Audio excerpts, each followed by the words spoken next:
Hey everybody, welcome to another episode of the Shut Up and Do It podcast. Please you can come hang out with us while we go through all things real estate, business, and life while bringing you top quality speakers. My name is Nick Allard. I'm a principal with the AA Real Estate Group out of Boston, Massachusetts, multi-unit buyer, wholesale fix and flipper, property manager, and short sale negotiator.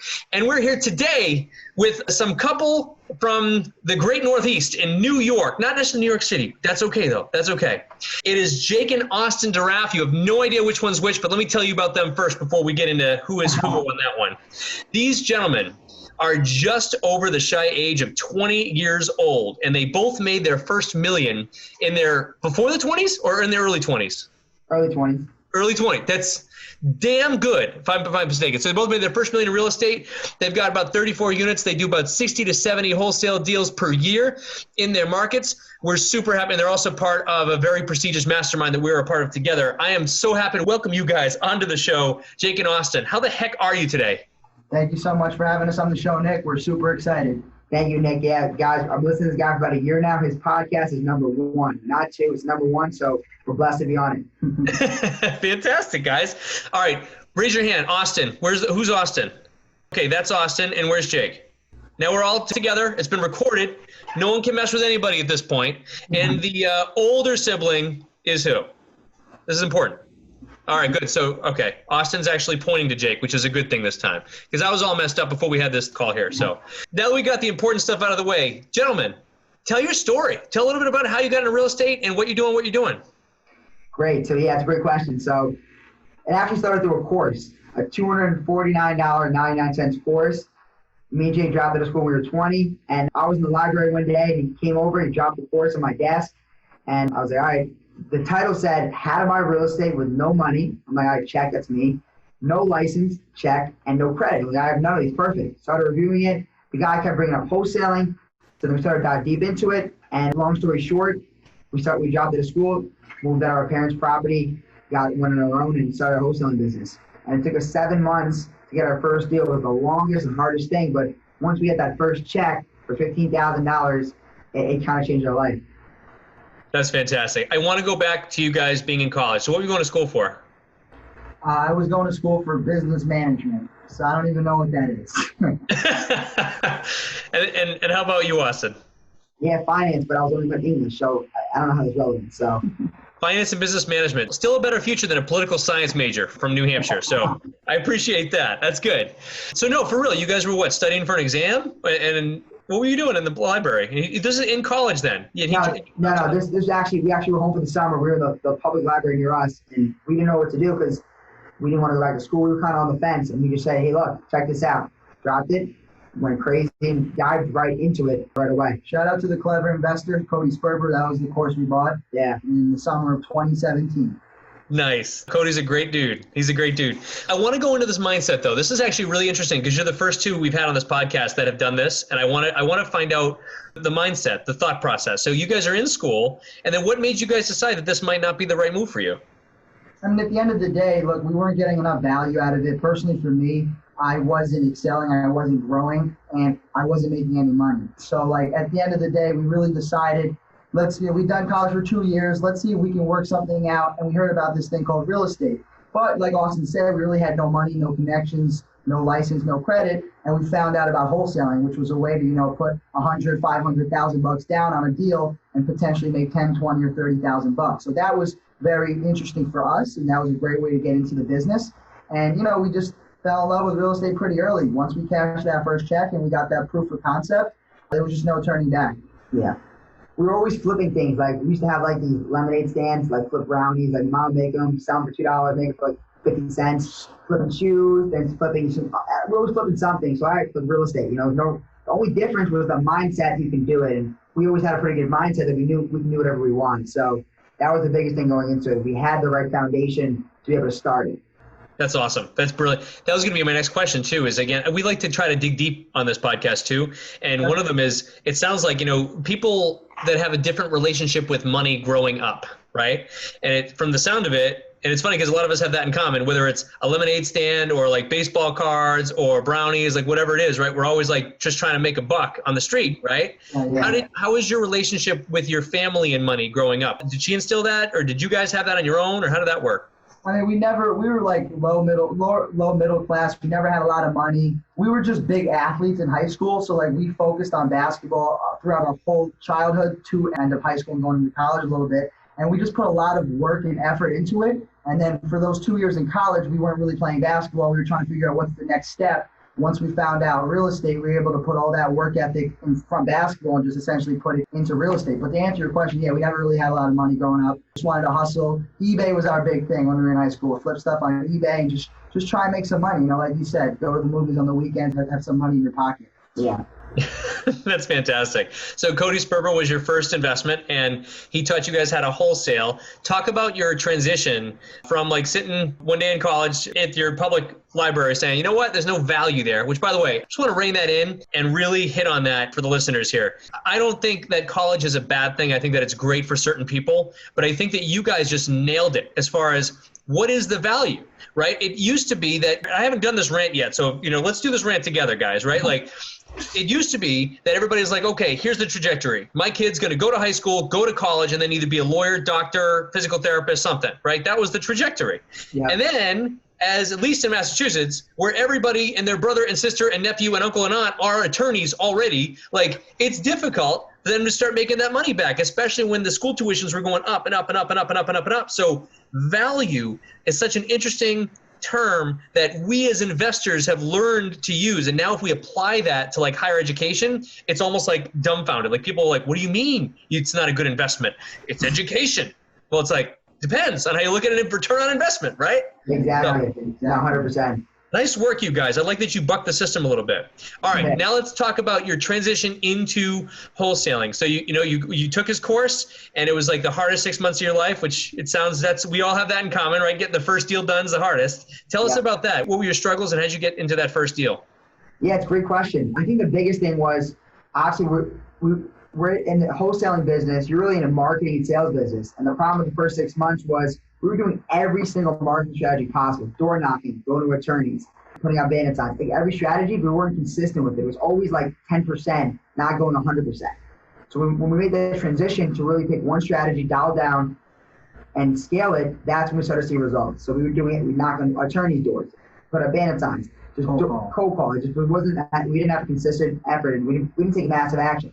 So we didn't really see results. So that was the biggest issue, as well as, just we didn't really understand that the whole business, how to make offers, how to negotiate comps, how to find comps. So we didn't have the whole business dialed down. So we were not making the right offers. We're getting the properties at the right price. So it was just the constant struggle in the beginning. So what would you say is the key there? I heard a couple words a few times in there. What's the key that you guys were lacking? Consistency, experience. So if we would have had something in the beginning that say, hey, look, this house is worth $200,000, make an offer of $150 and sign it for $200, we would have been golden. We just had to figure out in these areas it's worth this area is worth here. A multifamily now is worth more. We didn't even know what a multifamily was. So okay, now we have to transition over. So that was the biggest thing. Get a mentor quickly and fail forward with them. Yeah. Fantastic. Consistency. And even now, right, as the two of you and then we scale our businesses, like it's funny how now consistency is still the same, but it's just changing in what we're doing on a day-to-day basis, right? Exactly. That's really, really cool. We tell, some of our students, it's, let's do it's like we all did. Let's launch a direct mail campaign. And I can't wait. It's my first direct mail campaign. I'm super excited. I'm going to send out, 40 mailers this week. And then they don't do anything else to those 40 people, right? No other mailers, no phone calls, no text messages, no social. And it's like, well, I don't understand. I'm not getting any deals. But you guys nailed it. 6 months. And you worked the grind and you got it done. So do you remember that first deal? Let's talk about it. Yeah, it was actually we were actually in Cortland Manor, New York, and it was in Peekskill. It was actually about 10 minutes from where we grew up. So we knew the area. We had a good idea of kind of what it's worth. And it ended up being a seller that actually already moved out of the house. She was going to Pennsylvania.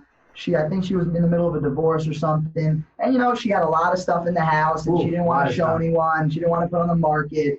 So we made her an offer, and we were able to assign the contract for $15,000. That was our first deal. Fantastic. Did you already have the buyer, or did you find the buyer for it? He actually came in through an online, we had obviously your seller database, we had our buyer database. He plugged in, so he's looking for a property. He only bought up north.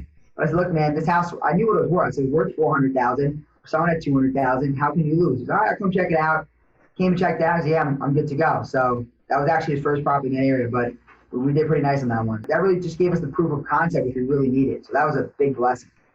Fantastic. That answers the next question. So I'm trying to think how you built your wholesale business. So at the time, you had a website for opting in buyers, cash buyers for your deals. Yeah. Did you also have the website for the opting in sellers as well? Yeah, of course. Yeah, we had that as well. We had both. Yeah. Gotcha. How did that specific deal hit your plate? Valentine. It was a Valentine. Follow-up. It was actually crazy. It was a Valentine from 6 months ago, the lead. And I was just going through my leads. I'm like, hey, what's up with this seller? I called her. She answered the first dial. She's like, the first thing she said, I was like, is this Austin? I'm like, yeah. She's like, I was actually going to call you. I'm like, oh, it's crazy. Like, what's going on? She's like, we got divorced, the whole spiel. And then we ended up working on a deal with her. So it was actually like kind of fate. That's fantastic. At the time, I didn't do this on my first 200 deals, but did you end up getting a testimonial from her at all? No, we should have though. Nope. That's all right. Hey, I just saved you 200 deals. First 200 deals, I was like, who needs a testimonial? I'm like, oh shit, that's gold. Yeah, literally, yeah. Nice for you. That's awesome. So you did your first deal. You've got the taste of money. You kind of finally started to reimburse you some marketing expenses that you had. And then how did you guys pick up and move on from there? What was your next step? I like them. I mean, our whole goal was to build up enough cash flow to actually start the fix and flip. So we actually did our first deal in May of 2018. Then we bought our first house in September of 2018. It was a little small wholesale deal. We bought it for 190 grand. It was our first deal ever, actually closing on it and owning it. We put maybe $15,000 into it. We just cleaned it up, painted it, just, anything that we could just to avoid any of the investors to get scared. And we listed it right back on the market. We made 30 grand on our first flip. And, that's really what the whole goal was, to actually start getting into the fix and flip. So that was our first actual fix and flip deal. Have every single one of your fix and flips done super well? Yeah, we do. Our fix and flip business definitely provides us the biggest returns. Yeah. Fantastic. You haven't had one issue yet? Not one? Yeah. We had a property that we bought. We actually probably made a couple bucks, but in this business, it's about ROI. Like we were telling before off the camera, it's about time. So this project took us 6 months. The seller kept dropping, the buyer kept dropping some price. New issues started coming up, and we just dumped it. Maybe made a couple bucks, but it took us 6 months. We had $40,000 parked into that property, which we could have used for marketing, for hiring. So at the end of the day, we actually lost money. Yeah. That's it. Lesson learned there. Good. Yeah. That's to tell you a little quick funny story though, this is a struggle because everybody that fix and flips knows it, to find the right contractor. So in the beginning, we'd get bids and stuff. We gave that first deal to this contractor. We didn't really know him. It was a referral. And we lived 45 minutes away from the property. So I would drive over there every single day for those six weeks or 5-week job. And just to make sure everybody's working, everything's moving. And about the second weekend, I get to the job site and I go inside the house and it's empty. No one's working, no music playing, nothing. And I'm like, what's going on? So I go around back to the little driveway in the back, and my contractor's full asleep in the front seat of his car, and no one's working. So I'm banging on the window. He's jumping up, and he's like, oh, I was on my lunch break, whatever. And, it was just, those are the things we had to learn. We had to learn how to manage and who to pick and how to find the right people to work with. But at the scale, it was a nice learning lesson. We definitely all have those. That's true. Do you guys have any, were you able to put anything into your process or procedures to now have interview questions or any sort of different clauses now in your contractor agreements? Or how did you learn to manage that process with trying to pick the right ones? To be honest, we obviously have a pretty good instinct now who not to hire. Now we found who to hire. The most important thing is we make sure our contractor has dealt with investors before. We know the game. We're in it for quick speed. Obviously, we're not paying retail prices. So we want to make sure they dealt with contractors. We want to go see their work, make sure you've seen their before and afters, that it's actually presentable, and kind of go off instincts. We want a guy that can kind of do it all himself. We like the guys who have the family businesses. The uncle does the roof, they do the plumbing, the heating, all kind of in one, and they're familiar with the investing game. And we built up some good relationships. We have 2 full-time GCs we work with right now, and they handle pretty much everything. But we're looking to probably get a 3rd one.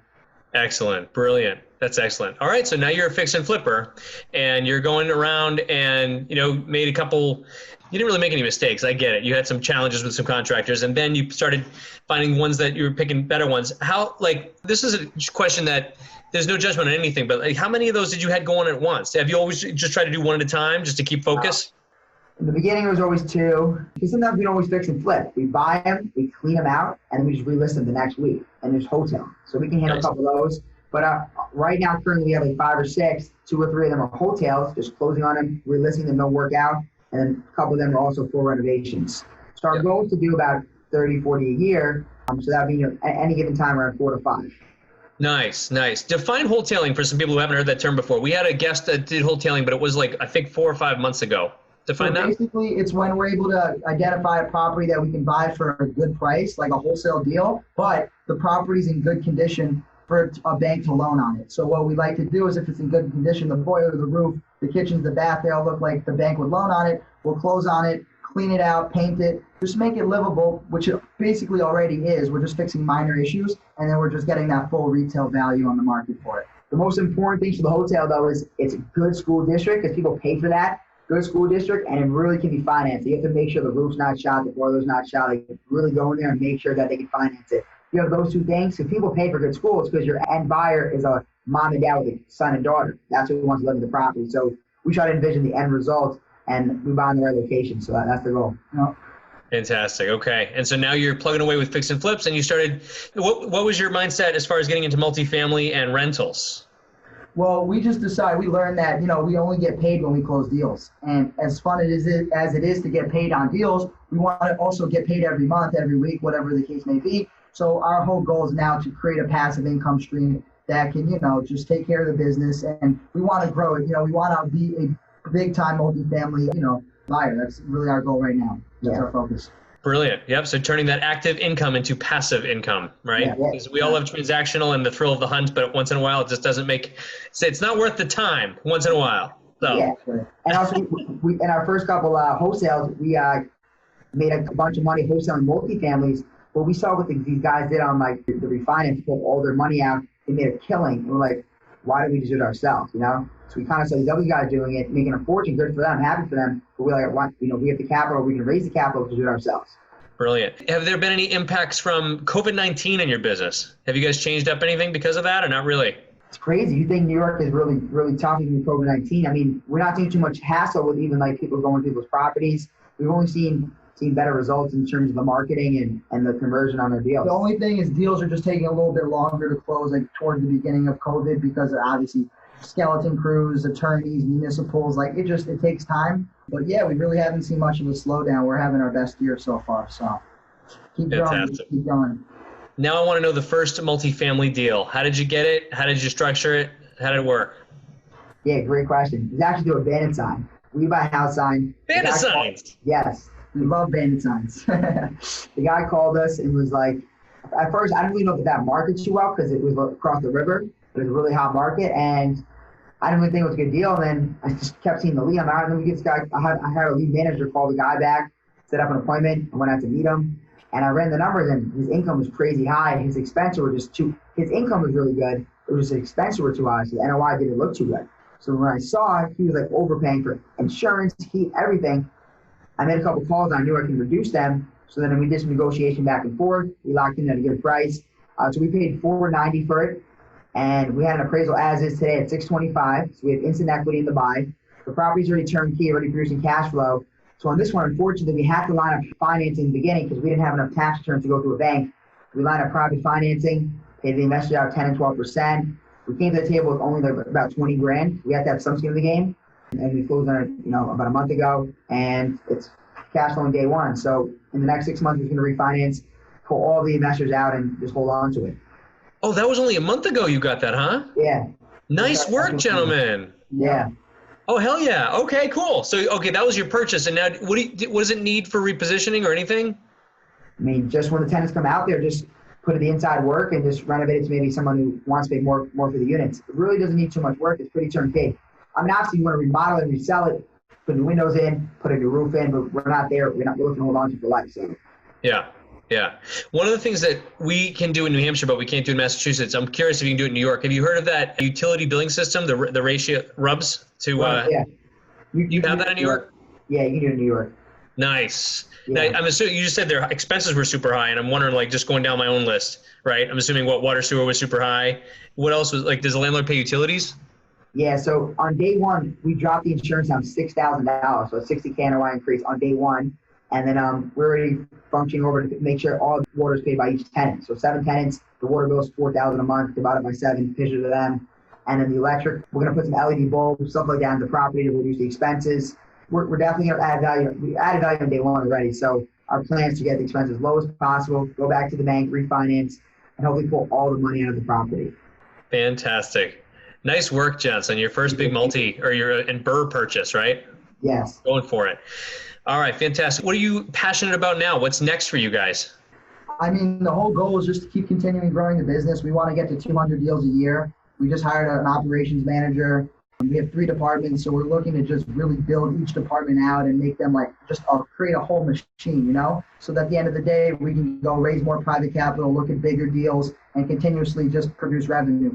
That's brilliant. And how does your team look right now? So we have 2 lead managers, 2 acquisition managers, a transactional coordinator, a junior dispo, 1 project manager, 1 assistant project manager, and then 2 full-time GCs. There it is. And that's the easiest part of your day right now, right? Attracting and keeping good talent. Yep. It's the most important. Yeah. Finding people is the hardest. If you have them, you gotta hug them. Don't let them go. That's it. 100% agree. So the people who have continuously scaled their business, as our listeners are hearing over and over and over again, that seems to be the new challenge, right? At first, it's finding deals. Next, it's attracting and then keeping really good people. That becomes a very, interesting new leadership part for all of us. So I agree 100%. Good for you, gentlemen. All right, we got a couple of quick questions here that we like to ask some of our guests here. Number 1, what was your favorite purchase under $100? Favorite purchase under $100? That's a good question. No, real estate. Wish it was real estate, but I'm a big sneaker guy, so I bought a pair of Air Force One for $80. So that's the only thing I can think of under. I think this watch right here, $29 from Kohl's, got a discount. It was like $9, so that's mine. I love Kohl's. Did you get the 30% off too when you did it? No. He gets that cheap. It doesn't matter what it is. Real estate, clothes, watches. He wants the cheapest. Hey, listen, I have that 30% coupon waiting in my truck just for when the Kohl's discount happens. It's happening soon, man. You can wholesale the discount to me. I love it. Very, very good. Okay. What would someone who knows you say is your greatest weakness? Great question. Greatest weakness. Mine is time management. I'm always late to meetings, so definitely being on time to appointments and meetings, that's my problem. My biggest weakness would probably be being a little bit too nice sometimes. I like building relationships, and sometimes it comes off a little bit too nice, where sometimes people that work for us, could be, it's a boundary you have to be careful with, but being very professional with being personal, So that's something I have. Holy geez, I wish I had learned that in my early 20s. It took me until like mid-30s to learn that one. Very good. Very, very good. All right. And do you have any specific routines that both of you follow every day? It doesn't have to be work-related. It can be personal, too, that kind of keep you on focus and on track? Yeah. I mean, I love to have morning affirmations and write down my goals, and then I meditate right after. So I try to do it 4 or 5 times a week. Sometimes it's tough, but it's a must. That's awesome. And I would say get up and read a book. Get your mind right. So if you're in the sales, anyone's doing acquisitions, you have your sales guys role playing, and I consistently like to read sales books in the morning, get my mind right, focus. So reading, taking cold showers, and working out as much as possible. Working out, yeah, staying active. You do cold showers too, Austin? Yeah. Nice. Very, very cool. I know, Jake. Cold as possible. I did it for like a week because it was a challenge, and I was like, all right, I did it. That's good. I'm done. It is kind of tough, I'm not going to lie to you. Totally. I love it. I didn't even ask you gentlemen that. That should be my last question to you guys too. How do you both split up responsibilities or roles in your own company? So in the beginning, it was very simple. We had no money to hire, no money, every dollar right back to marketing because that's the bloodline. So he was dispositioned doing all the buyers, you want to deal with them, and I was with all the homeowners. That's my favorite. And then we had one transactions in the beginning, 1 lead manager. So right now he handles disposition. We outsourced that, but he's still making sure he's managing that head of disposition. I manage the head of acquisition, and then obviously everything in the middle we kind of oversee together. Yeah. We just hired a project manager. We actually had a project manager. We got a second one because we're looking to scale the buying. But in the beginning, we were managing the flips too, so that was a 50-50. That was a lot, yeah. It was tough, but yeah. Yeah, fantastic. Nice work, you guys. How can people get a hold of you if they want to find you guys? You can follow me on Instagram at jake.deraaff, jake.deraaff. And how about you, Austin? T-H-E, Austin, A-U-S-T-I-N, Deraaff, D-E-R-A-A-F-F on Instagram. The Austin Deraaff. I like it. It should be the older Deraaff brother. That's it. Better looking one, too.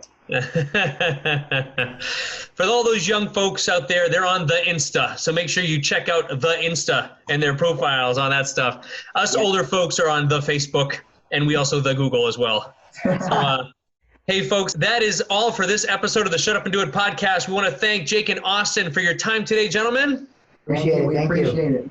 They're awesome. From New York, early 20s, over $1 million in real estate, multifamily, wholesale fix and flippers, and looking to take it to the next level with some equity raising and also part of an amazing mastermind group.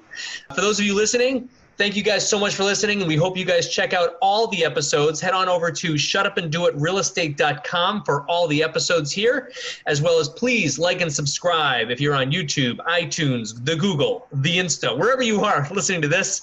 Feel free to like and subscribe and share so we can get some more feedback. We'd love that. And as always, thank you all for listening, and I'll see you on the next one.